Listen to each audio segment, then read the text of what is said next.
To do your gel electrophoresis, the electricity is pushing the protein downwards. So if there is nothing at the side, they will also go sideways. So your bands become longer.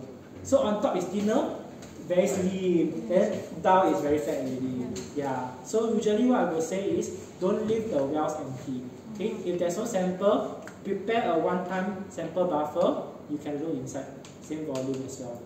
Okay. Very simple, right? Okay. So the first thing to do is whenever you want to run a gel, make sure you prepare your samples. Okay, prepare samples ready, then you prepare your gel. So this is actually a pre-cast gel. Okay, you can also cast your own gel, so it's up to you. So just now I mentioned, right, that this pre-cast gel has a Y-shaped wells, right? You can give it a touch. Yeah, you can give it a touch.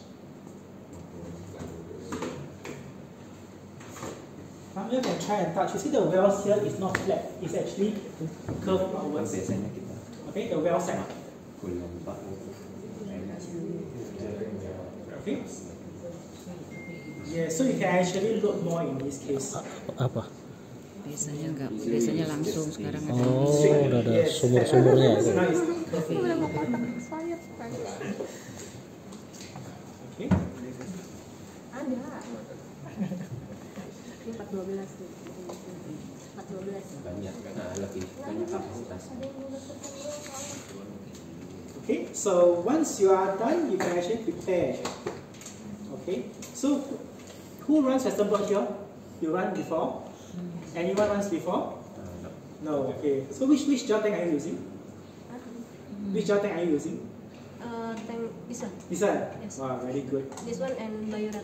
Biorat, no good. No, I just not good. Need more time. Both also good, both also good. Yeah, just give us easy. More expensive Biorat itu. Sorry? More expensive. Biorat is expensive? Yes. Oh, it's cheaper. Yes. Wow, good. You did that. Good job. Okay, so what happens is this is a pre-cast gel. First thing first is to open your pre-cast gel. Okay.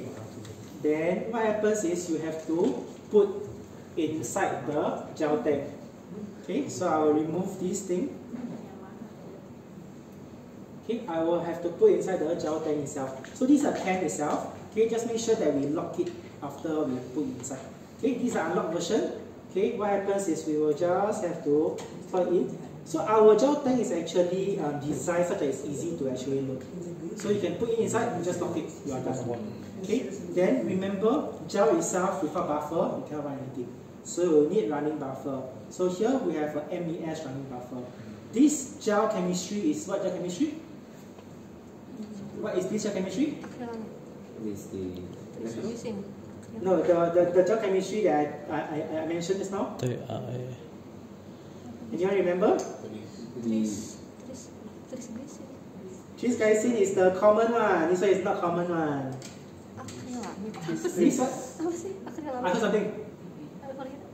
Okay, it's a this gel chemistry. Okay, so this one is a this gel chemistry. It gives a better band resolution. Okay, so remember there's always a comb here. Always remember to take out. Okay, so just now what I did was I added a running buffer. So you have to add running buffer, if not your gel cannot run itself.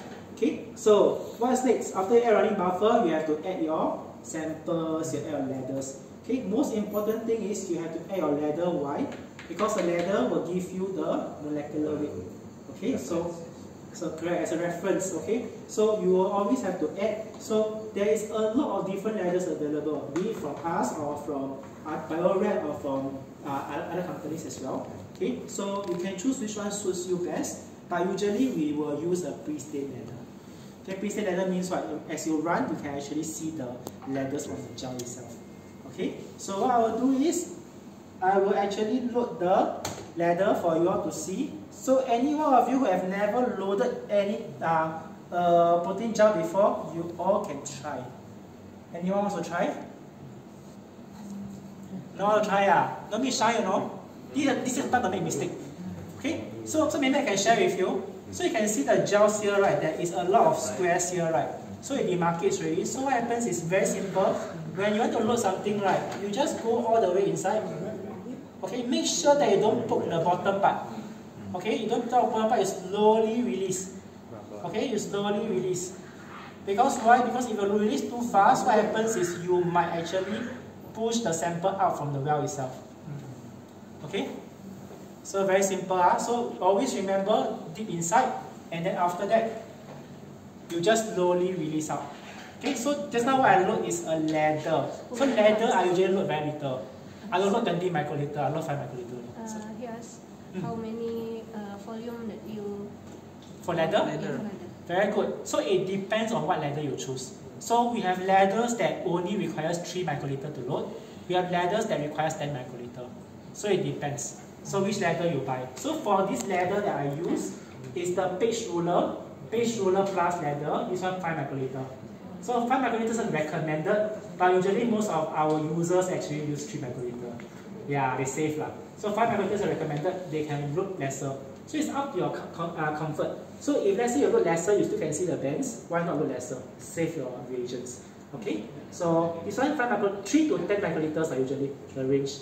Okay. Then for your samples itself, it's up to you. Usually people load 10 microliter, usually people load 20 microliters. It's up to you. So later I will share with you a rule of thumb to load your protein sample, right, should be about 15 to 20 or 30 microgram per lane. Okay, 15 to 30 lah. 15 to 30 microgram per lane is the best recommendation. Okay, so you can load from there. Then you can also see if you increase accordingly. Okay, so for this itself, for samples, I will actually load 20 microliter. Okay, I'll load 20 microliter. So I'll show you all how to load. Then after that, what happens is you all try yourself. Okay, so just now remember, just now I mentioned the Y shape, right? You can load more samples, right? This Y shape allows you to actually load easier also. Because this yellow tip itself, you can go all the way. Yes, instead of having to start at the top and then load. So this one you can go all the way in. So I will share with you how to load. So very simple, if I do 20 microliter, I use P20. Same thing, if you cannot see, I'll come closer. So what happens is, if let's say, all of us, our hands are shaky. Even mine is very shaky. So if you think that yours is shaky like this, right? Okay, use another hand support. Okay, so you can always go down, use a hand support. Okay, then guide yourself through, put the tip inside the well, slowly release. Okay, remember, do not actually touch the bottom part of the gel because you don't want to poke the gel. Okay, slowly release and then you can see your sample is inside already. Okay, and you want to try? Okay. Must wear glove. Yes, you all can try. Yes, am I squeezed a bit? Okay, and you want to try, can wear glove first. Good to try. Because now you try, you make mistakes, okay? Yeah, at most you cannot see only. But these are all, yeah, so these are all workshop demos, so it's okay. Before when we prepare the sample, that we calculate how many concentration in the sample. Sorry, sir? Concentration that how to measure the concentration? You can use BCA. BCA as in. That's how many microgram. This one? Yes. This one is approximate because we never do yet. We approximate is about 30 microgram. 30 microgram per sample. Per sample. That means 30 microgram per 20 microliter. Yes. Because this one I wrote 20 microliter. Okay? Yes. Okay, we estimate 30. Okay? This is a sample. Okay? 20 microliter. Yeah, why don't you try? Give it a try. This is a once in a lifetime opportunity to try. And nobody blames you for failing. Yeah. Okay, if you want to try, you can wear gloves. Ayo Pak, sini Pak, sini coba itu. Sini sekali, coba. Ayo, coba. Ani ya.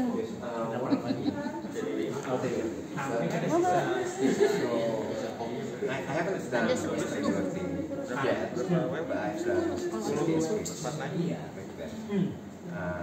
Baru satu kan itu? Baru dua, 8 lagi. At that time, Yes. that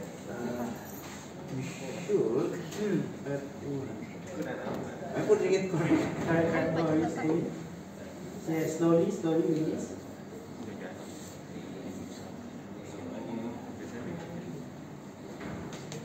Yes, very good. Okay, slowly. Should we put the remaining of the... Yes, but you put higher.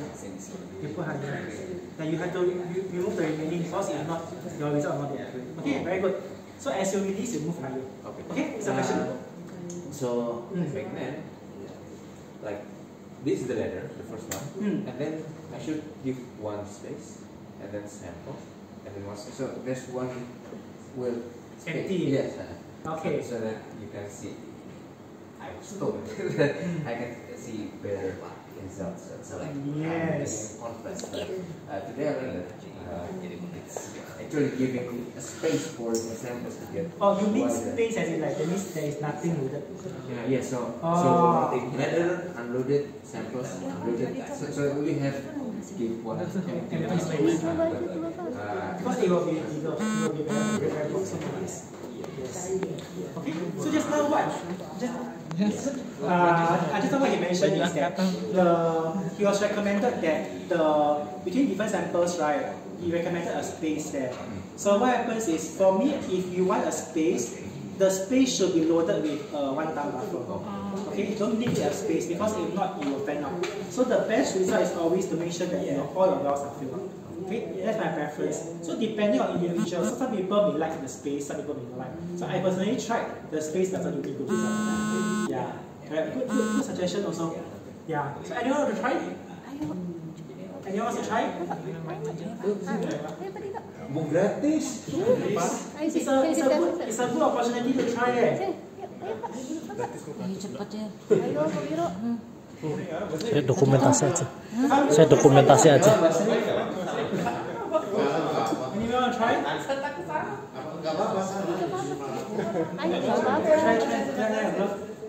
Try is okay. Just make mistakes, okay. Yes. So for this, what happens is, give me a while. Yes, it's okay. Okay. Okay. So try to lean it. Yeah. Okay. So try to lean it towards. Okay. Slowly. I bring it down. Okay. Can just slowly release. Slowly release. Slowly release. Slowly release. Slowly release. Release. Okay. Release. Okay. Very good. Nice. Oh, that's like. Yeah, so probably like the nucleotide is there, but it doesn't sit on the way it should. Yes. Where it should sit. So change. Yes, correct. You want to try? It's okay to make mistakes now. Yeah. Ya nggak apa-apa, salah juga. Sri. We still got 2 more. Dia kelang. Kelang tadi gitu. Iya. You want to try? 2 more leans. 1 more lean left only. Kalau jadi jangan kosong gitu kalau sebelahnya itu. Enggak, ini kan tadi ini dulu habis itu sini. Iya. Cover.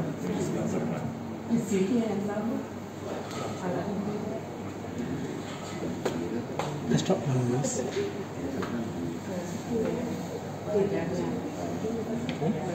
The well is in front here. So what happens is this. You just lean like this. Yes, correct. Slowly go down. Go into. Okay. Yes, very good. Remember don't touch the well. Don't touch the gel. Slowly release. As you release, you lift higher. Yes. Because you don't want to disperse. Okay. Very good. Okay. Nice. Okay, we close up, we run the gel. Okay, so while we running the gel, I will go through some of the different tricks. Okay, so what happens is you can just connect to a power supply. Make sure red is red, black is black. Yeah, let me check because I cannot see here. Okay, yeah, so always you can adjust the voltage. Okay, usually for power supply, we adjust the voltage on the amperage. Okay, usually for me last time I adjust the amperage. But to be safe, always try to use voltage. Voltage should be better. Okay, so for this we run at 200 volt. But hand cast gel don't use 200 volt. Hand cast gel 100 volt. 100, yes. Yes, because hand cast gel 200 volt it melt already. Yes. Okay, this one we will run at 200 volt. Okay, so once it's ready, okay, 200 volt, we will click start. Okay, so when it starts, right, how you know whether your gel is running properly? The power supply will tell you. If there's no current flowing through the power supply, will give an error mode. But another way of checking is to look for bubbles in the wells itself. So you can actually see. Okay, can you actually see bubbles? These are electrodes here. You can come here and see. Can you all see bubbles? Yes. I can see bubbles, right? Yes. So another way is to look at bubbles. So for Thermo Fisher's gel tank, the bubbles come from these electrodes here. But for BioRed one, right, the bubbles come from inside, from the bottom all the way further up. Yes. So these are only different. So think note of this. Okay. So just now I saw some of you loaded very good. Your first time also very good. Okay. So one of the things that I want to mention is that as you load, right, sometimes you realize that your tips is already inside the solution. So what happens is I want you all to load higher, to move higher, because if you were to press a bit more, right, you are going to dispel all the samples inside. So always leave a space. Always leave a space. Slowly let the thing sink down. Okay, that's the most important thing. Second thing is, let's say if you cannot look from the top, right, try to look at the side. Looking at the side is easier. So for me, I look at the side. So I can actually see the sample at the bottom. It's okay, no worries. Yeah. So anything that you want to take note of for this run? Any questions so far? All good? All good? So, okay, all good. No question. The result of when we run with 200 voltage, actually I use only 100. Use only 100. First one is hand cast or precast? This one. Precast. Okay. Go ahead, so you only use 100. Okay, it's okay. 1 hour. 1 hour. Yes, it's okay. So usually what I will say is the 200 volt here is the maximum you can run. So you cannot run higher, but if you can run lower, it's okay. Lower means longer. Not like the gel, not the not straight. Yeah. Or you run 100 not straight. Yeah. Then you run higher, see whether it's straight. You run 2 gel. Side by side. Sorry? Can you run gel? 2 gels simultaneously. Okay, so this one itself you can see as empty chamber here. So let's say if you have 2 gels, you can run 2 gels simultaneously. If you don't have, you can leave this part empty. You can run 2 gels simultaneously. Yes. Okay, so that one itself, usually what I would say is lower voltage will give you better results. Yeah, so if it's not straight, sometimes it might be because the electric conductivity. So what happens is usually you can see the electrodes at the side. So at the side they might heat up faster than the center. So let's say if you have this type of cases whereby they are not straight, right? There's a happy phase or a sad phase. Happy or sad phase. What I would recommend is you fill the buffer, the component to the max. That means you fill the front and back to the max, and then you put on the ice box, inside ice box. Because sometimes when you have a happy phase or sad phase, it's because the heat is not even throughout the gel. Because heat will affect your conductivity. So let's say your heat in the center is higher than the side. So what happens is inside here you will run slower. In the middle run slower, so you have a sad phase. Yeah. So if let's say the center is lower than the side, then you have a happy phase. Yeah. So usually we will see a sad phase. Yeah, so a sad phase means what? Your center is hotter than the side. So hotter means what? Center hotter means your resistance is higher. So your protein at the center will travel slower. So you have a sad phase. Sad phase means how to fix it? yeah, that's right. So what happens is because its center is hotter, right? So what I recommend is first of all, make sure that your buffer is to the max, so that the buffer can actually dissipate the heat off. Second thing is you can put this whole gel tank on ice. Yes. So that at least you cool down the whole system. Okay, so that at least the gel, the heat is not affected by the run. Yes. Okay, so one of the things I can say is to improve the gel run, you can put on ice. Yeah. Or subsequently you can actually reduce the voltage, just a little. Yeah. Put on ice, increase the buffer. Use more buffer. Yes. Okay, so you can see The running buffer can use twice or third. sorry? Running buffer can we use twice? The gel. The buffer. Running buffer. Yeah. What do you think? What do you think? You think it's 10? Okay. Yes, I do. So very good question. So she actually mentioned, can we actually reuse the buffer? Okay, so take note of this. So when you are executing the electric circuit current, right, to pass through, right, the currents are not passing through the gels. It's actually the salts that pass through. The ions that pass through. So what happens is there is the solution will cover the top, the solution will cover the bottom. So for us is the front part got solution, right? The back part got solution. So the front part will be filled all the way to the well there. The back part is for the outlet. So what happens is, if let's say the electric current is being applied, right, the ions will go to the well, push the protein, and then come out from the back. So if let's say if you want to reuse the buffer, okay, for this case, you can reuse the front part, you put at the back part.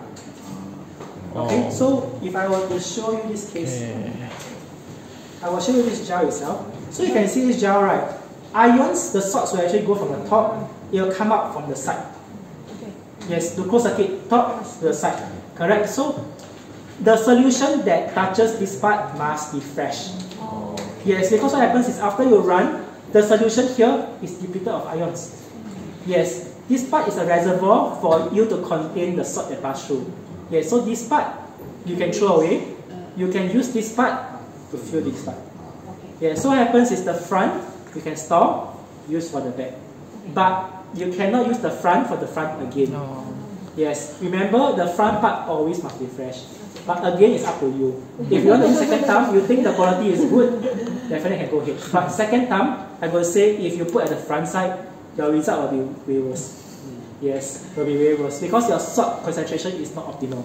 It's lesser, so it's harder to push. When it's harder to push, your band resolution get worse also. Good question. Every time I got this question. So for this front, you can reuse for the back throw away. So front go to back, then the front use fresh. For bioreactor, center must always be fresh. Okay, outside you can reuse the inside one. Remember got the inside and the outside, right? The inside is the when two gels come together, we have the inside chamber. I think there's only one chamber. Only one chamber. Yes, correct. So you got a chamber, you put inside. There's a tank, right? Yes. Yes. No front on. No front, no back. No front. Yes. Center and outside only. Yeah. Yeah. So center you can reuse for the outside. Yeah, outside throw away. Yes. Correct. So bioreactor one is. Bioreactor one is something like this. So you have to. It's something like this. Then in the center you fill it with buffer. Correct. So the inside buffer you can use for the outside. But outside can use for inside. So inside must always be fresh. Okay? This is something. But support Thermo Fischer lah. Support me. No, I'm just kidding. Okay? Yeah. So remember those that touch the top part, okay, must always be fresh. Okay? Yeah. Any question? Good question also. Because all of us want to reuse. Sering dipakai dulu. Hemat. Kalau berarti yang apa dulu single tank ya? Yang bioret single tank. Saya agak lupa dulu makanya apa sebenarnya tadi single tank. Dia jauhnya harus depan belakang juga tapi dia harus depan belakang di kelas yang blok gitu. Jadi tadi memang ada yang di tengah, ada yang di luar. Bioretnya malah bisa 4 jam. Enggak, saya dulu pakai apa ya? Lupa saya. Bioret hijau. So you can see the ladders here. So the ladders are pre-stained, so you can actually see the ladders here. Then what is this? This is a diaphragm. Okay, diaphragm is to monitor your run progression. Okay, so usually what happens is we will make sure that this diaphragm goes to as low as possible. Yeah, because why? We want the separation to be optimal. Okay, so like this, we usually don't close. We usually run further. Same for nucleic acid gel. We want as far as possible. Okay. Any questions? I love questions also. You can discuss. You can discuss any question. Sorry, any question? Discussing about what type of the electrophoresis tank that I use. Because it's been quite a while, 10 years ago. So I think Thermo is new. Yeah, this is new. So it's better, easier to assemble. Yeah, this is way easier because very single tank. And then they use cartridge. It uses precast gel, but it doesn't. It uses like small thing. Small thing before we use it. We open the thing. We use like something like Kit Kat. To break open. Yeah, we break open the lower part. Correct. Cartridge. Then expose. Yeah. Correct. But back then I didn't reuse. Back then I didn't reuse the buffer because as I forget this, as I remember, it's only separated by the gel itself. So the back and the front. So basically they are in direct contact with it. Fun, right? Imagine this simple thing itself got a lot of different techniques and different tricks to have proper ones. So you can see now it's at 10 minutes already. It's almost halfway done. So this one is really very fast. So normal traditional one is 1 hour. So 120 minutes you can do. See, save time 11:13 already. Okay. So after your transfer, after this one, join electrophoresis. Next step is what? What's the next step? Oh, very good. You all know. So transfer. Today I will only be showing dry because wet transfer takes too long. So dry has best of both worlds, fast and efficient. Okay. So for this itself, we have this iBlot tree here. So you can actually see these are pancake sandwich maker. Waffle. You realize, right? You can close. Then the waffle will make. No, just kidding. But this one is for transfer, not for waffle maker, but for sandwich maker. But just kidding. Okay. So this one itself, what happens is it's a dry transfer. So there will not be a need for any transfer buffer. So everything is included inside the stack. So we have a stack here. The stack inside has a filter paper, has your membrane already. So membrane, filter paper, your transfer buffer is also inside, but it's dry. So inside is literally dry. Okay, so you can actually see this is very, very convenient, very easy to use. Okay, so later I will show you how to assemble this thing. It is really very little mass manipulated. So that's why you can see you can put here without having to worry that there's a lot of mass manipulated. Okay. So anyone of you tried wet transfer? How is it? Actually, when I use daily, I use Bayaret Farah transfer because my machine Thermo is yes. So to also know about that, that one is because the rubber actually melted. Yes. So just have to change. Yes. So I want to ask about the percentage of the gel. Percentage of the gel. Yeah. You use for until 12%. Correct. How about 12%? Sorry? How many type of percentage of gel? We have a lot of type. So for these trees, 4 to 12 is a gradient gel. So 4 to 12 means what? That means the top part is 4%, the bottom part is 12%. So because remember the gels I mentioned, right? They are pores. They have different pore size. So the higher the percentage the gel is, the smaller the pores is. Okay. So the higher percentage part, right? If you have a large protein, the large protein cannot pass through. So for the large protein part is 4%. So the pores are bigger, so you can actually separate the large proteins. So small ones, we have 12% to separate the small molecular weight. So for the 12% we have one. We also have 6% gel, 8% gel, 10% gel, 12% gel. So we have the standard percentage gel also. So besides gradient, there's standard percentage. So 10%, 12% we have, 8% we also have. Yeah, correct. So one good thing about these trees is that, let's say if you are looking at high molecular weight or low molecular weight, you can actually buy one type of gel. One type of gel for the whole lab. So if let's say for you, you're looking at low molecular weight, you can actually use the buffer.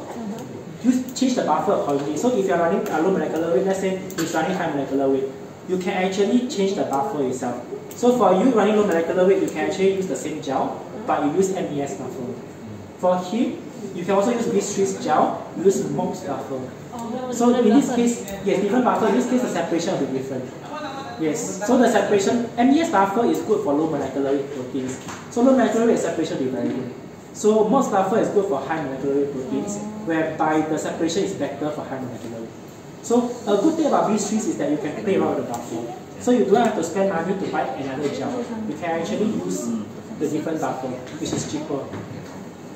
Okay? Yes, so we have different percentage also. So let's say you let us know what kind of proteins you are looking at, the molecular weight we can recommend as well. But usually what I would recommend is 4 to 12%, that's the best. Yeah, because ultimately, if you run Western blot, right, you're not only looking at your protein of interest, you also have to look at how to do proteins. Yeah, so you have 2 proteins already. So usually what we will say is 4 to 12% is the best. Yeah. Okay? Okay, very simple, right? So for the transfer itself, right, we go about transfer itself, there's 2 different kinds of membranes.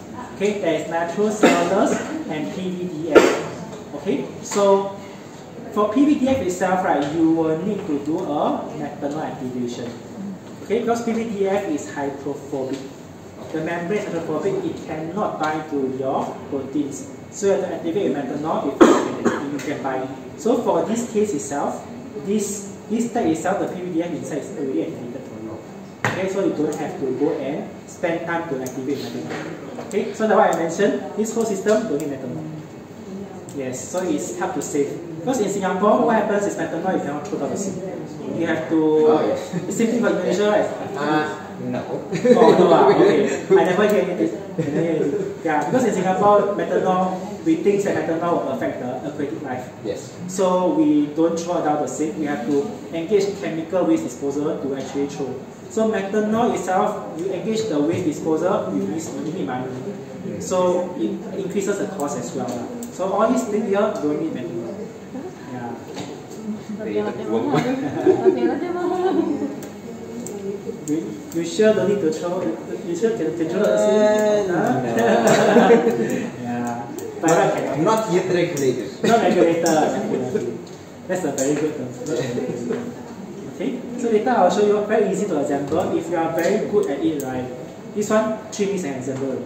But another 6 minutes transfer, 9 minutes you can transfer. So you can see before lunch, before you go makan, you can finish. Yeah. Enjoy your. Sorry? 2 days. Minimum. This one minimum 4 hours. Because I use manual. Yes. Blot. Correct. If you have commercially available antibodies, then one of the ways is you can actually try to go customize antibody. So some of the companies actually have custom antibody. No. Because I want to not customize. Use a serum for the many animals. Serum for the animals. Yeah. Oh. You try to verify that will be okay. Yeah. You can verify serum antibody also. Yes. Yeah. Then after that it will be better. What dilution you usually use? 1:200 or 20? Huh? When you use serum, right? What's the dilution you use? Serum yang ini. The antibodies dilution? 1:20? Secondary antibody. Primary. Primary serum. Yeah, serum. Yes. Dilution? What's the dilution? Dilution is 1:20? wait. No. PBS test. Sorry? PBS test. Apa sih? Dilution ya? Dilution. The dilution, yeah. PBS test. Because of serum, right, you have to dilute with the cooking buffer, right? Yes, betul banget. Yes. How much is your dilution? Like, Caranya. how many micron? Oh, 1 banding 20.000. 2000. What's it 2000? It's very good, eh? 20,000. Primary? Serum? Yes. Serum? Yes. That's very good, eh? Oh, it's very good. Because usually for serum, when I was doing my research, right, I heard serum is about 1:200. Oh, 3,000 is very good. thick. Yeah, correct. The solution, I have to add 1:20, 200. Yeah, so it's quite concentrated. Yes. Wow, 20,000 is very good. Yes, 10,000 until 20,000. Nice. Antibody, your mouse really, your animal really generate a lot of antibodies. Very good. Yes. Yeah. Okay, so I think we left with 2 minutes. Once 2 minutes done, you can take out.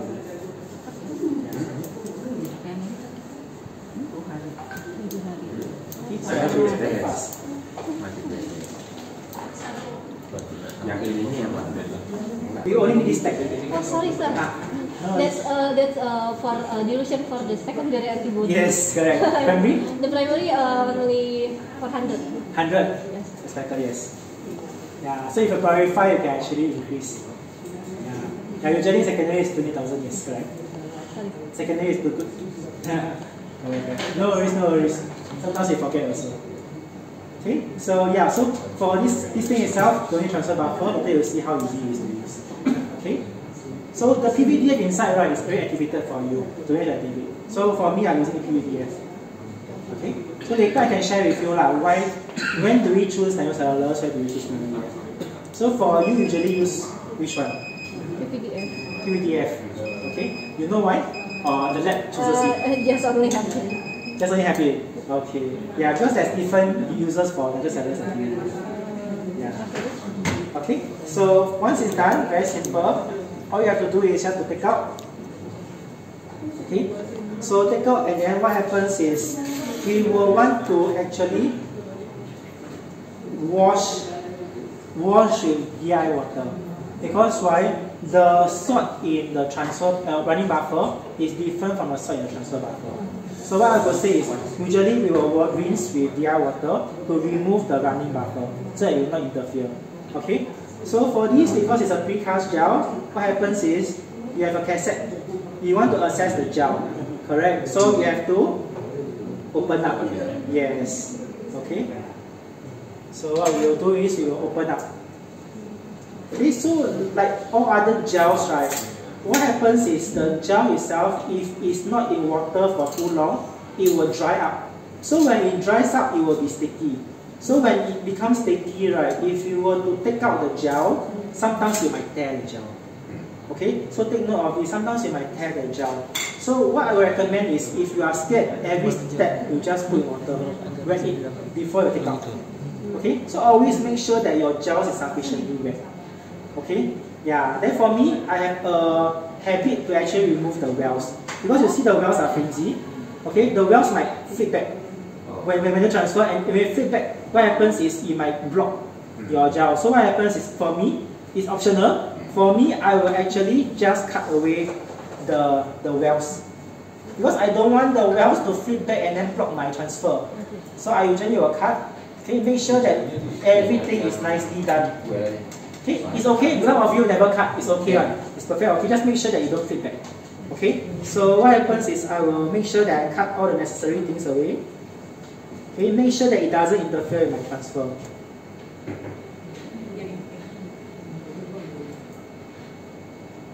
Okay, so again, I'm very scared. I put back again.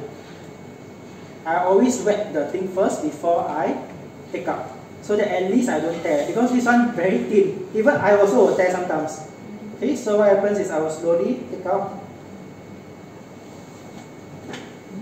Okay, I will slowly take out. I will put in water again.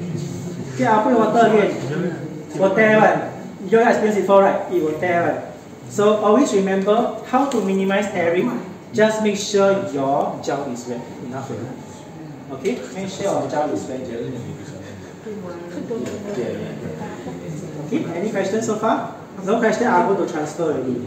Okay, so transfer, very simple, every step. What is my first step? Very good, yes. Lucky you don't think so much, so long. Yes, open it up first. Okay, so when you open it up already, this thing itself comes in a sandwich. So sandwich means what? Top and bottom is included. Center is your gel. Okay, so what happens is, you have a white color thing here that's bigger than normal. This is your divider. So what you have to do is, you just have to take this divider out.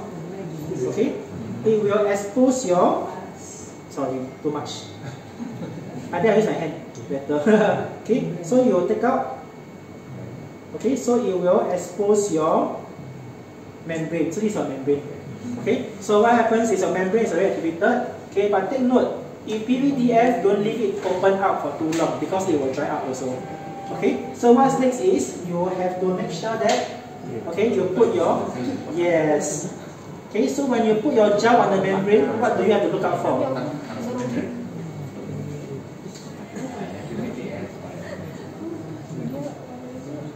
Okay, so when you put, okay, so when you put your gel to the membrane, what do you have to look out for?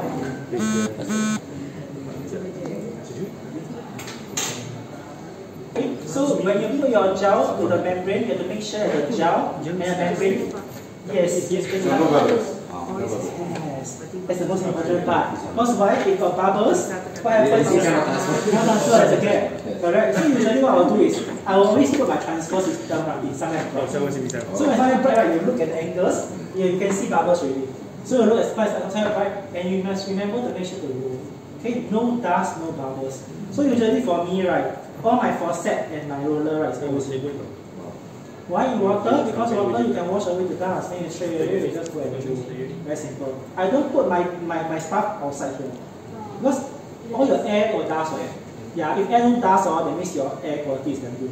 Yeah, so always when I dust, they will stick. So usually I'll just put in water. So once I use, I just roll, just put it, I just put everything. It's better. This is my own preference lah. You all can use your own preference. Okay, so once it's done already, remember your gel itself has to be wet. If not what happens is your gel will shrink when you transfer because there's heat. So what happens is, although this one do not need a transfer buffer, we have a filter paper that you need to wet with water. Okay, just wet with water, you put on top, such that when during the transfer, right, the gel will not shrink. Okay, so what happens is we also make sure we roll. This is the wrong roll. There's a debris there, but it's okay, it's the other side. Okay, so always remember, rule of thumb, right, the membrane, don't use a glove. Okay, take note of it, don't use a glove to touch. Because membrane, they are very, they like proteins a lot. When the moment you touch the protein, it stays inside. Okay, it will be very ugly later. Okay, after that, what happens is, once you put your filter paper with wet API water, this is the magic part. So the reason why it's dry, because the transfer buffer becomes like agar already. Jelly. It becomes like jelly already. Yes, so the jelly is a transfer buffer, is dry. So cannot touch, so must wear glove and touch. It's teratogenic, so it's not good. So this one itself, you see the gel, just put over. Okay, so very simple. You do a quick wrong. Yeah, you do a quick roll again. Okay, then after that, last thing you need to do is there is a absorbent pad. So very simple. You can see copper, silver. Copper, you got copper tail here, you got silver tail here. So very simple. You just have to have absorbent pad. This absorbent pad has two functions. It absorbs the excess water, and the silver one closes the circuit.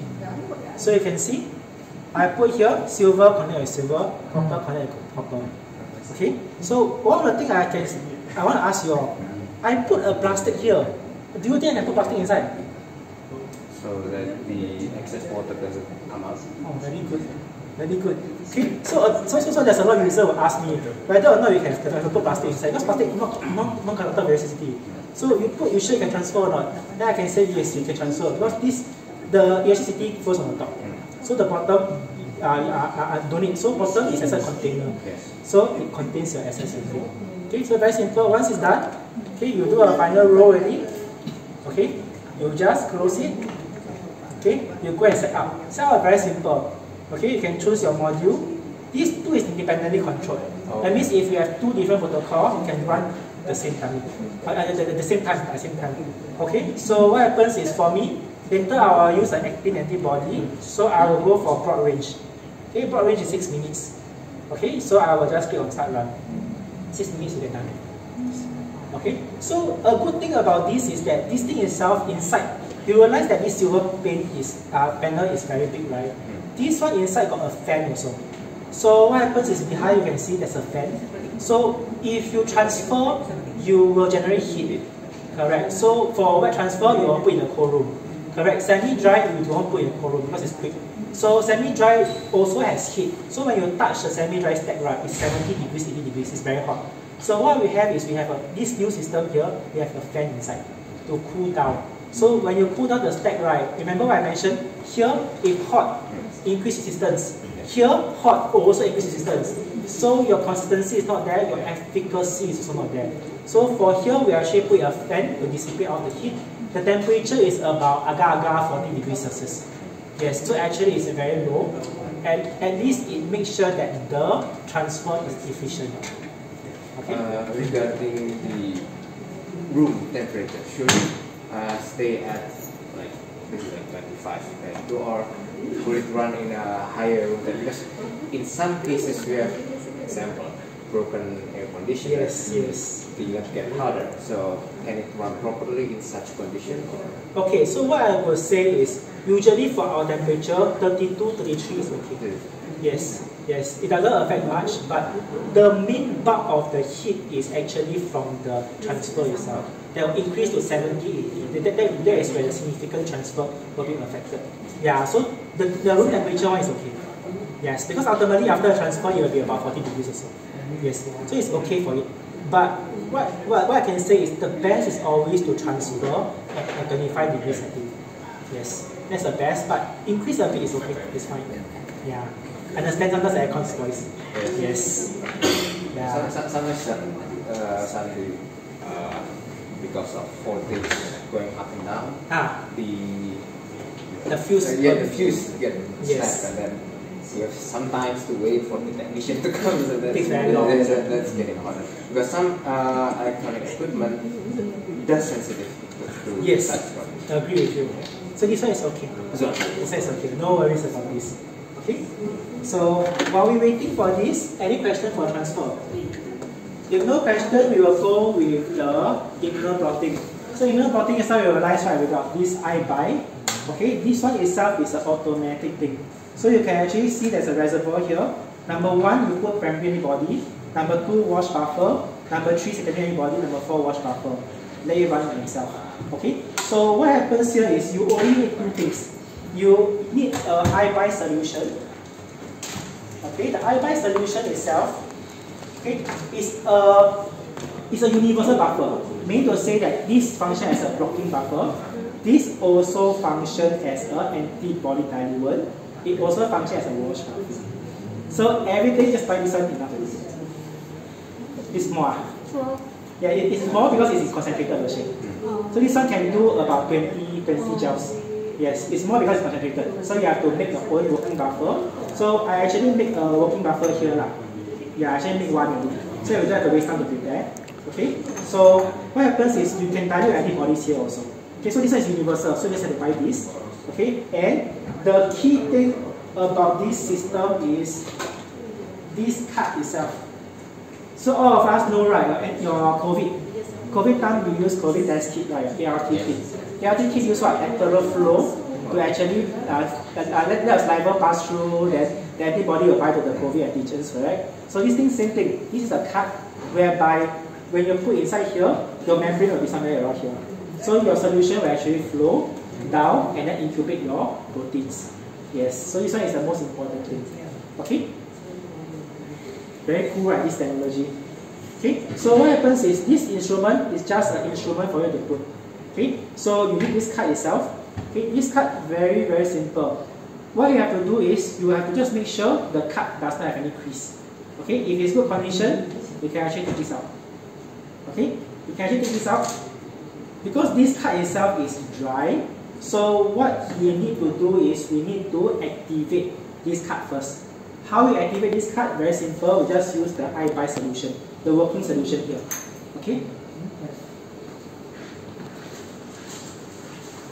Okay. So this part, don't have to worry. Yeah, this part, just remember that we have to activate. How much volume? Don't worry. In the future, you're interested. NutriLab can actually do a demo for you. Yeah. So what happens is, I will just activate, because this is dry, I need to activate the card first. So what I'll do is, I'll add in 5 ml. Okay, I will just go and wet the whole thing. Okay, so when I wet, I take note I don't wet the thick part. Okay, so okay, so once done, I'll let it disperse first, diffuse, because by right everything is supposed to be wet. Okay. So now you can see, as I talk so much, right? Talk so little, I mean. You see, 15 seconds left for me. Yeah, 15 seconds is actually very fast. So what happens is now just wait. You can count down. Happy New Year. 8, 7, no. Okay. So 5 seconds more, it's done. It's really very, very fast. Okay, you see, done already. So done already, you can take out. Okay, then what happens is you can actually remove, you can actually throw away everything except for what? The membrane. Yes, okay, so remember you can throw away everything. So what I can say is you can actually see that this thing itself, there is not much waste. The only thing you have to clean up is this part only. Okay, you have to use the tissue and not to clean up this part. That's all. Waste, mess free. Okay, so what happens is you can actually take this out. Okay, you can actually see the ladders are so thick, but you can see there's nothing on the gel. The transfer is actually very good. You can see there's nothing on the gel. Yeah, you want to see?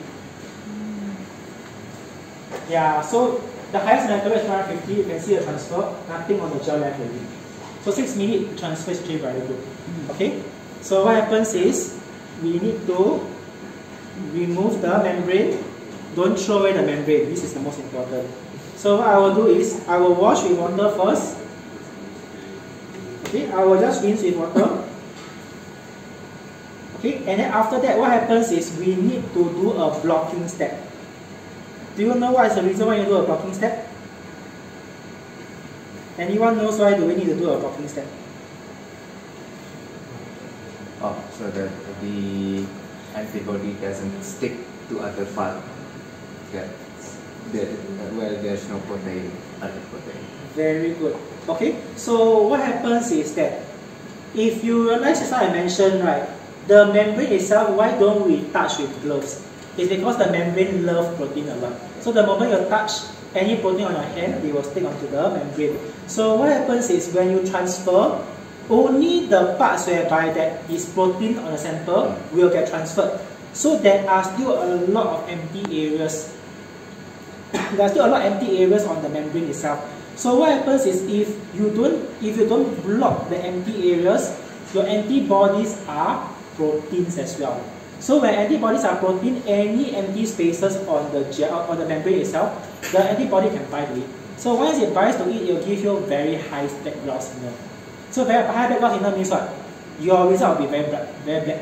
So you have bands, but your background is grey, which is not good. Okay, people will not like this. People like a black band with white background. That's the best. If you have grey background, it's going to be very ugly.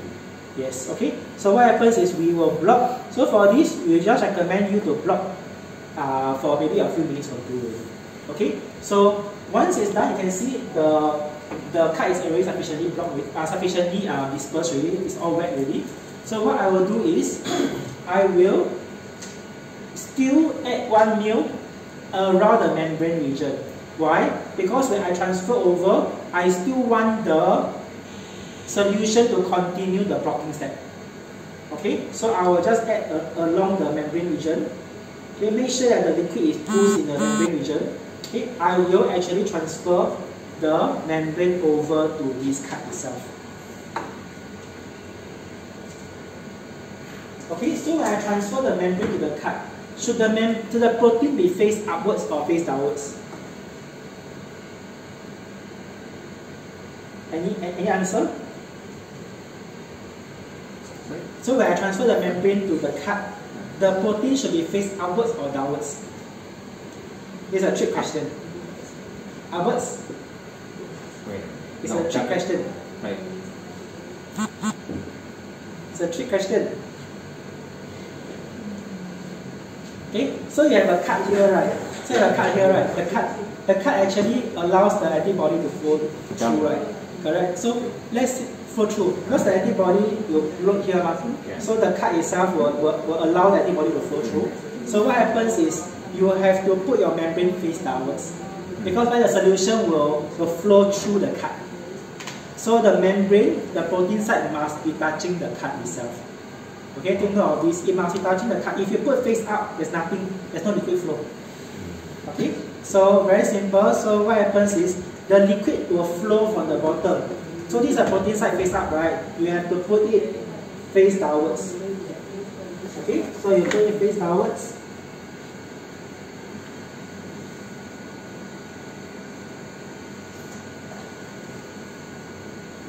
Okay, and then most important thing is you must always remember to roll.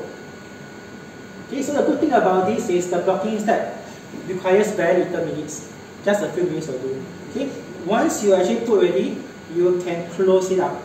Okay, so once you close it up, okay, you can open this to actually load your antibodies already. Okay, so for this itself, usually for yours, your antibody incubation, right? What's the volume of your solution that you use to incubate antibodies? Antibodies. 5 mils or? For blocking? No, about antibody incubation. It's 1 hour. What? The volume. Oh, volume. Yes. Oh, tadi Volumenya berapa? How many mils? What's the volume? 1/400 tadi. What's the volume you use for antibody incubation? 3 mil, 4 mil? Forget. No worries, no worries. No. Okay, so for this itself, right, the membrane antibody itself will require 2 mil. 2 mil. 2 mil is actually very little for most of us. Usually for antibody incubation, we use 5 mil. 5 or 10 mil. So for this, we use 2 mil. It saves a lot of antibodies as well. Okay, so for this itself, once I put the membrane here already, right? So I open up the top part to load my antibodies and wash buffer. Okay, so I will actually put my membrane body. I will prepare already. So I dilute in the working solution here. Okay, so I diluted already. One is to 10,000. 10,000. Okay, 10,000. So you can actually put inside. Okay, so the membrane antibody that is required is actually 2 mil. So we can actually straight away load in 2 mil. Okay, to the first well, to the first reservoir.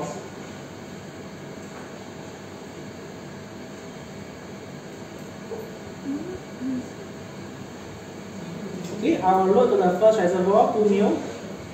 So second reservoir, what do we need to add? Wash buffer. Okay, so wash buffer, very good. Wash buffer is, we use the same thing, the iBi solution. So you always use one for everything. Okay, so second well, we use the iBi solution, 2 mils or so. Okay, we just load.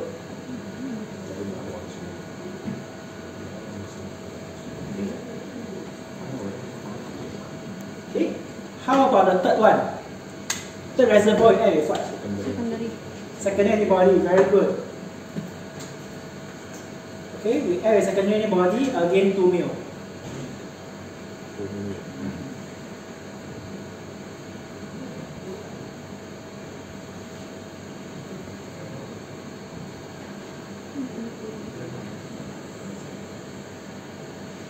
Okay, the last one is what? Washing buffer. Washing buffer. Okay, so this washing buffer will be special. We load more to wash more intensely. So the last one we load 6 mils. Okay, 3 times more. Okay, so we load 6 mils in.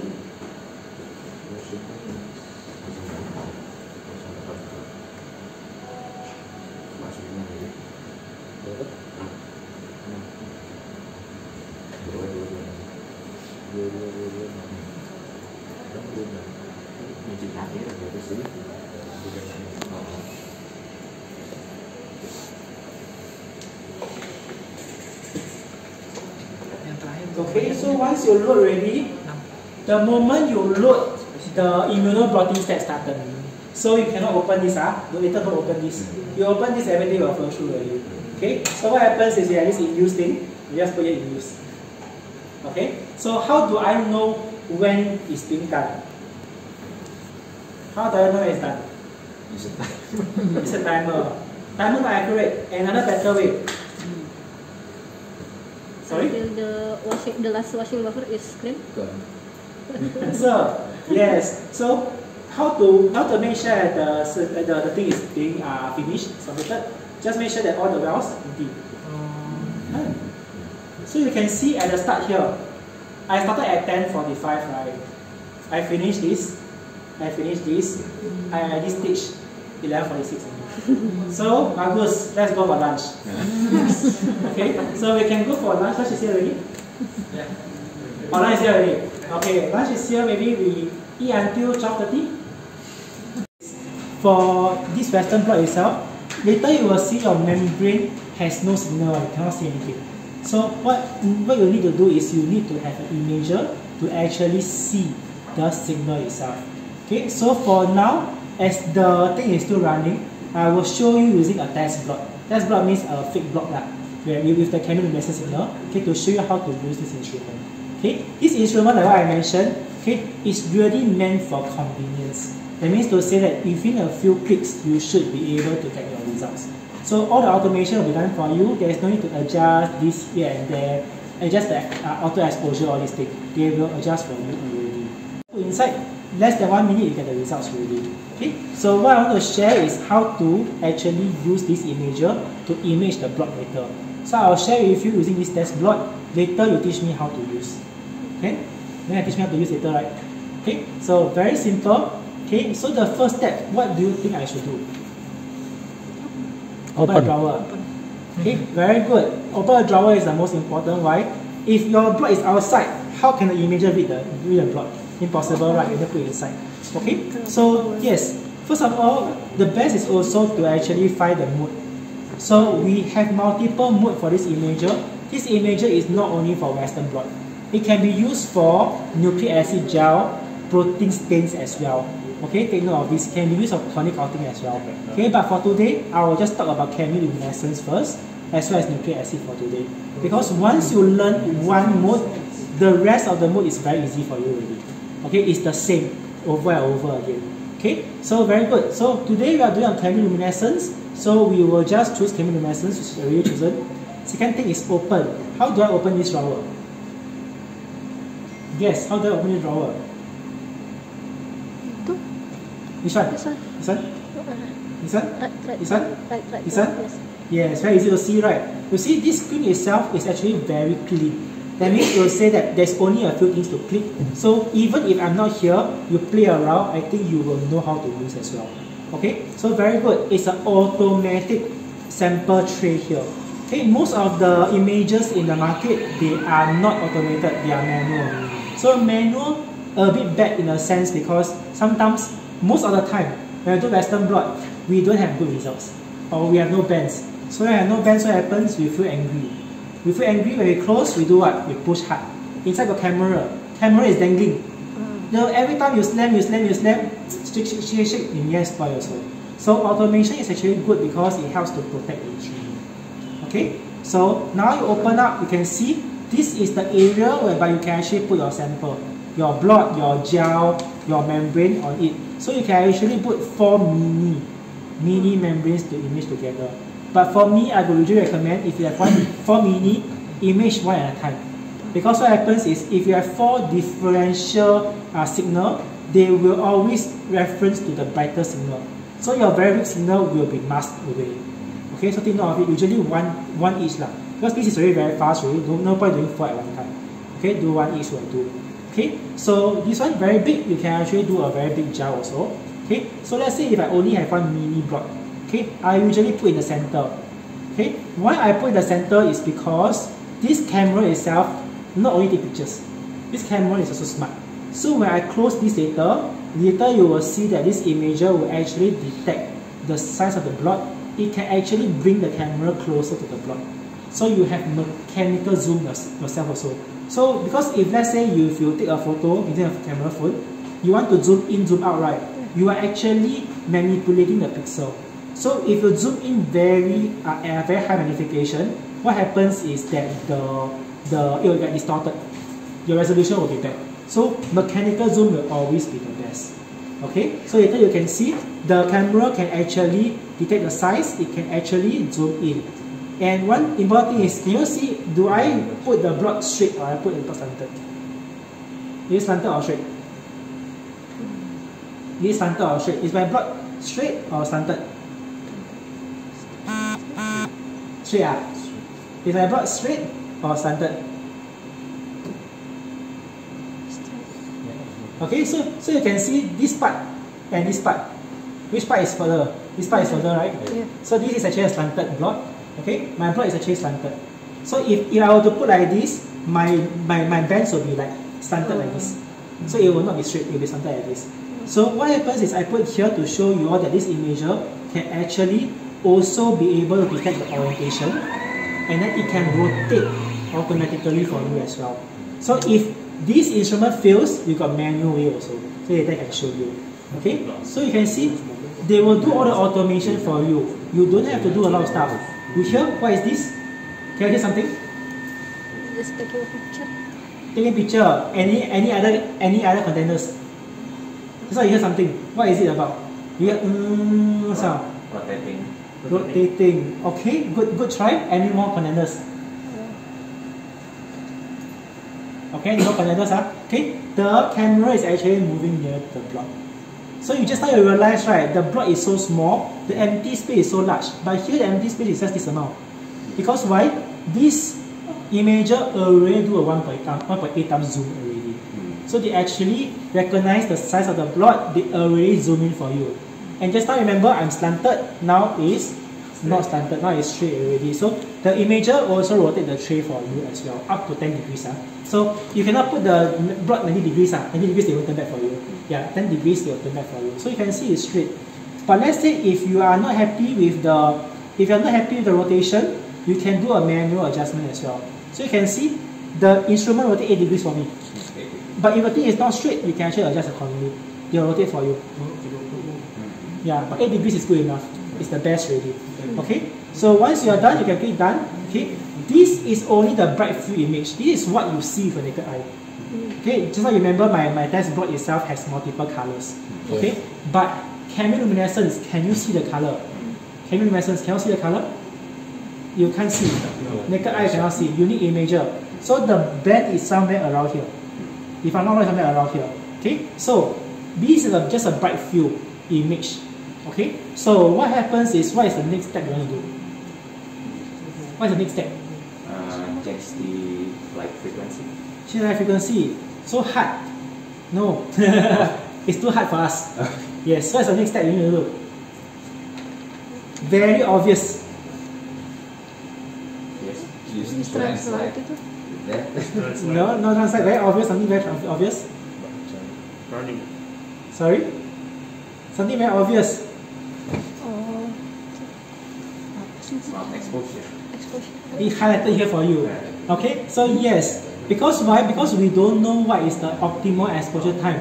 We don't want to adjust accordingly ourselves because it's going to waste a lot of time. So what happens is we let the machine do the job. Okay, so we create smart exposure. So the machine will automatically detect all the signals. They will find the best optimal exposure time for you. So this is something like auto exposure. Okay, auto exposure but with added function. Because it calls smart exposure, it's not called auto exposure. So it's smart exposure, why? Because once you have this already, okay, if let's say you are not happy with this image, you can adjust accordingly here. Okay, and the image will give you a live preview. So you realize, right, just now the image that we have, right, is already very optimized already. Because if let's say, just now it's about 3 seconds, okay? So 4 seconds just now, sorry. Just now it's about 4 seconds, so if I do a bit increase, you see the saturation of signals. Red dots always avoid. Yeah, always avoid red dots because why? Saturation of signals means you have inaccurate quantitation of results already. Okay, so usually this imager will give you just nice exposure to allow you to have the best publication quality results. Okay, so once you are done with your exposure, auto exposure, the last step to do is what? Capture. You see, don't need me to teach you, you know what to do. Yeah, once you are done with capture, you are done already. Basically, this is how you're going to do. Yeah, so it's really very, very fast. So you can see your result is out. They even contrast the image for you also. To make sure that this image you export out, publication quality image. Bagus, right? Yeah, okay. So when you can also export out also. So you can export out in USB term. Okay, you can export as USB. Okay, or you can go to Thermo Fischer's cloud. So usually for me, I would usually recommend USB lah. Yeah, cloud is Thermo Fischer's cloud only lah. Yeah. Okay, so usually I recommend USB. USB is the safest. Okay. Then after that, you can choose the file type to do as well. Sorry? PNG. Don't use JPEG, ah? You all know, right? Don't use JPEG. Yeah, because JPEG, as you transfer to more and more computers, right, the quality becomes lesser and lesser and lesser. So it's either TIFF or PNG. Okay? So usually we will always TIFF and maybe PNG, right? And then usually I will always export G2F format. What is G2F format? G2F format is an iBright format whereby it stores all the information, okay, of this data or all the raw data, and because we got an iBright analysis software, so we got a desktop version, you can export this, you can actually do your data analysis on your desktop as well. Okay, so this one is actually a very good thing. So usually what I'll do is I'll export one for photo, I'll export one for my analysis.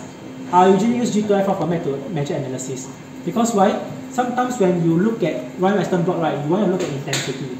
Okay, intensity is where you do an analysis to look at what's the band intensity. Okay, any questions so far? Yes. Okay. Then how we know molecular weight? Molecular weight, very good. G2F format will, when you do analysis software, right, you can do the molecular weight also. Yeah. So good. Okay, never mind. Good question. Later I'll answer your question. We put in mind first. I'll answer the question later. Okay, what's the question? Actually, almost the same, but for publications, is it usually with leather or not? Okay, it depends on individual. So for most of the papers that I read, right, they usually remove the leather. But what happens is they only have a crop picture of your protein, but you must indicate the leather position. That means you use a line and then you write the molecular weight of the leather. You have to indicate. Do you have to indicate the whole leather? Just indicate the relevant one. Yes. So you don't have to do the whole. You don't have the whole thing. You need to do the whole thing. But if you want to do the whole thing, you're not wrong. Yeah. But usually people will say space because each page is money. Yes. Yes, each page is money. So usually people will crop. Because if you have 10 Western blot to show, right, you show the full picture. Wow, you have a lot of space wasted, and every page is money. Yeah, so usually people crop it out. Then make sure that the relevant, the top and bottom bands, right, of the leather that encompasses your band of interest must be there. Enough already. Okay, so I can read your question first. Later I'll show you how to actually do this. Okay, but this one you can actually export. You can do analysis using the iBright analysis software, which is free of charge. You can actually download. Okay, the only thing is that you need to use a TIFF file or a G2F file format to analyze your data. Okay, that's the first thing. Okay, so back to your question. This is a question I want to answer just now actually, but you steal my question. No, just kidding. You steal my question. No. Okay, so for this itself, always you will see this is a band, correct? What is the molecular weight? I want to know the molecular weight. This type of thing I don't know what is it, correct? So the only way, some of the ways to actually see what's the molecular weight, very simple. The most commonly used thing that people use is they do an overlay. So this instrument is good in a sense that as compared to other instruments, right, every time you capture a chemiluminescence image, right, they also capture a bright field image for you as well. Okay, so you can do an overlay. But overlay, too simple, everybody can do. So what happens is we have another thing called the analysis function here. Okay, you want to know the molecular weight, right? I analyze for you. After analysis, okay, analysis found, right, they will actually be able to recognize the lane. Okay, they will be able to recognize the bands. Okay, so what happens is, remember we always take a bright field photo, the membrane photo. Your membrane has ladders, correct? So what I will do is I will go to more option. I will add markers. Because I know what markers I'm using, I will choose my marker here. Okay, I'll choose my marker here. I will see what marker I use. I will click. Straight away you have the molecular weight markers here. Okay, so once you apply already, I go back. Okay, I go to weight. I touch here. This is 37.75 km. Okay. Yeah, answer the question already? Yes. So this one can actually help you to get a better estimation as well. So if you want the overlay, you can do overlay method. If you want the exact one, you can do this. So just now I mentioned, right, you can actually go to membrane layer to define your ladder. Okay? Any questions so far? Any questions so far? Very convenient, right? Very convenient. Less than 1 minute you can do finish already. I have is one pattern. How about we cut per line? We can still take the picture and still can count. Okay, so it means you cut, right? Yes, cut per line. So if you cut the line, means what? For different antibody. Oh, different antibody. Which helps with different antibody. Okay, so different antibody, right? What happens is you have to make sure that you align properly. Because if you cut, right, if you don't align properly, the molecular weight estimation will be different as well. Yes. So what happens is the instrument itself, right? When I define this ladder itself, right? What happens is they will use this ladder as a reference to actually determine the band position. So you know RF position, right? So what happens is if let's say one of the membrane is like this, the other one you put like this, you'll be inaccurate. So you must try to align as much as possible. This is possible. You can do that as well. You can do that as well, not to worry. But just align as equal as possible. Don't mix like this and like this. Yeah, okay, it's possible. Okay? Any question? No question, right? It's very simple, right? Okay? So okay, so what happens here is, okay, so let's say if you want to see this one is very dim, right? You want to see it brighter, darker. What you usually do? I want to see it darker. What do you usually do? It's HDR. HDR, okay, very good. Okay, so some people they actually try to increase the exposure timing. Okay, Manually. when you increase manually, what happens? You have saturation. Yes. So saturation means what? You cannot quantitate. That is why most of the imager, this is the best you can get. But for this iBright itself, you can actually do a smart range HDR. Okay, it can help to extend the dynamic range of your image. So just now you remember, right? When we increase the exposure, what happens is we have darker bands here, but we have saturated bands here. So you cannot quantitate. So you can see the lighter band, but you cannot quantitate. So you cannot have best of both worlds. But for this itself, what happens is we have a high dynamic range algorithm that increases the dynamic range of the camera such that you can actually have best of both worlds. Don't believe me? Later you will see after 40 seconds of imaging. Okay, so we will extend the exposure timing, but we have algorithm inside to adjust it accordingly. Yeah. Okay, any questions so far? Have anyone of you used Imager before? No. No, very good. This one will be a very good imager to actually try to use. Yes, because this one is very convenient. That's why you see, we already image already, we already capture already. Yeah, these are the additional functions that I teach you all. Okay, so you can see 10 seconds more.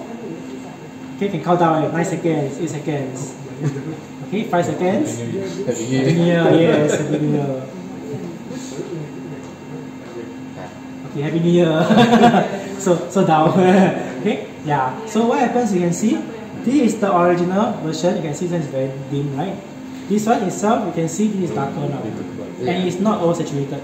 So what happens is this HDR is actually a good function for some of the application, whereby you want to show your reviewer, you want to show the reader that this thing actually exists. Okay, then you can use this one. So you see, so actually increase the dynamic range, so you can have best of both worlds now. Awesome, right? Okay, any questions? Any questions so far? Sorry? User friendly. User friendly, yeah, Yes, so very easy, user right? friendly. Don't need to teach, right?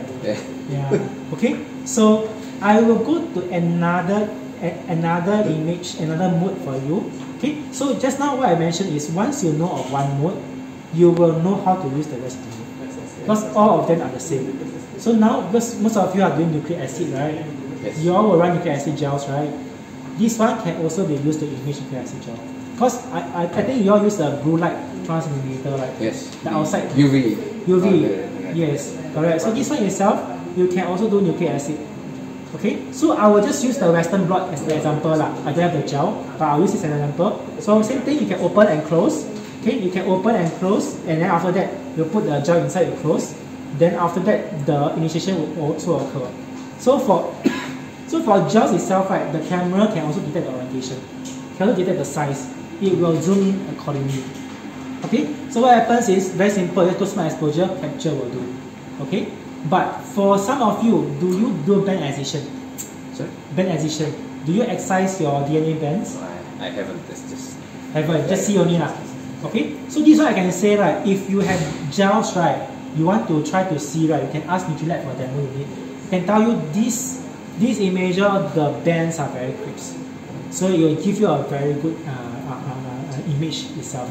Okay, but in the future, let's say, in the future you are going to send, for example, I see this band, I want to send for sequencing, single sequencing, I usually will cut the band out. Correct. So when I cut the band out, right, I need to, so difficult, I need to go and put in a transmitter and then cut again. So for this itself, what happens is, we have something called the band excision function. So you do not have to buy a new transmitter. You can cut on board. Meaning to say that I can on the light here. Okay, you can actually cut on board here. Yeah, so if you look like this, it's very pleasing to the eye. You look like this, it's very bright because it's directly.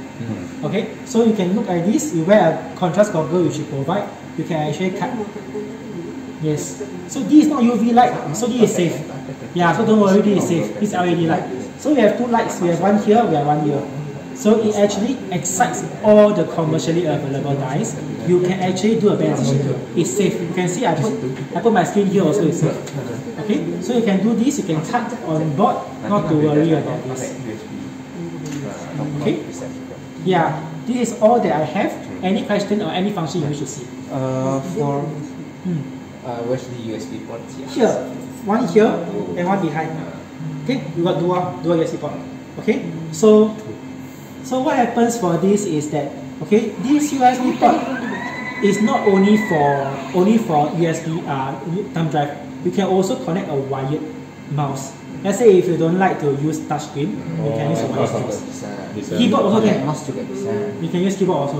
You can connect to a Thermo printer as well. Yeah, Thermo printer connect as well. So it's multiple users, not only just for thumb drive. Okay? For nucleotide gel, should we give a background? Like this is like have white background, right? For nucleotide gel, should we use background or just gel? Very good question. So for nucleic acid fluorescence gel, right? You don't need, just put directly on top. Okay, but if let's say you are doing on protein, fluorescence protein is okay, just put on top of the gel. But let's say you are doing colorimetric, chromacy staining. Yes, chromacy blue staining, we could recommend you to put on this contrast tray. Because what happens is, if let's say if you have colors, right, you will need a light. The light will shine such that the colors will reflect. Then the camera will detect. So what happens is when it shines, if it shines through this glass, it will reflect a lot of light. So if it reflects a lot of light, that means your whole block will be very ugly. So what happens is we have this. So only for colorimetric gel, you use this. You just put on it. You just put your gel on it.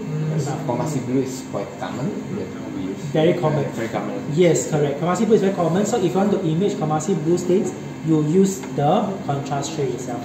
So you use the contrast tray you put here, your results is actually much better. Okay, but for fluorescence gel imaging, no worries, just put directly. Okay, fluorescence gel is okay because we have the filters. We have the filters to actually filter off the background light. Okay, not to worry about this. Okay, just only remember colorimetry. Okay, any questions?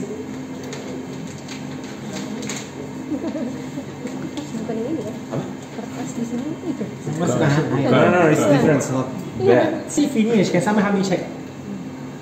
It's okay. Just open the... Habis belum itunya? Tadi masih nggak ngeliat, masuk ini semua.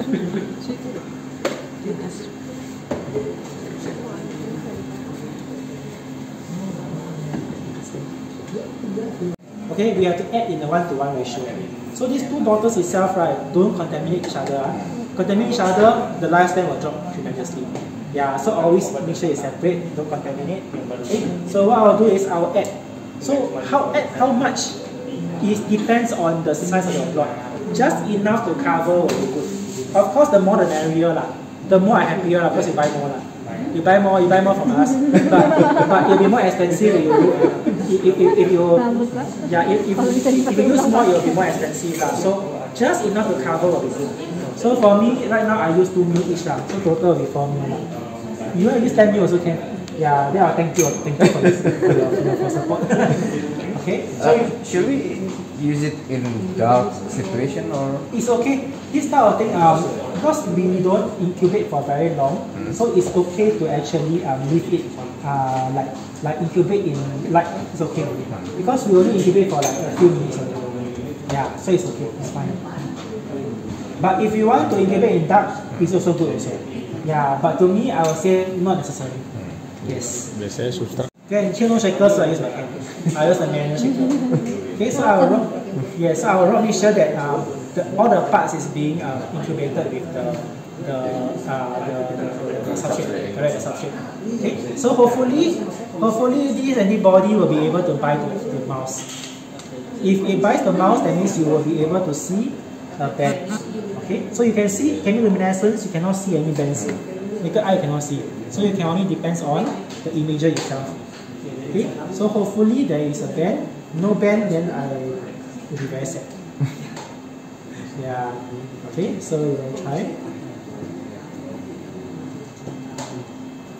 Okay, so you all teach me how to use the imager.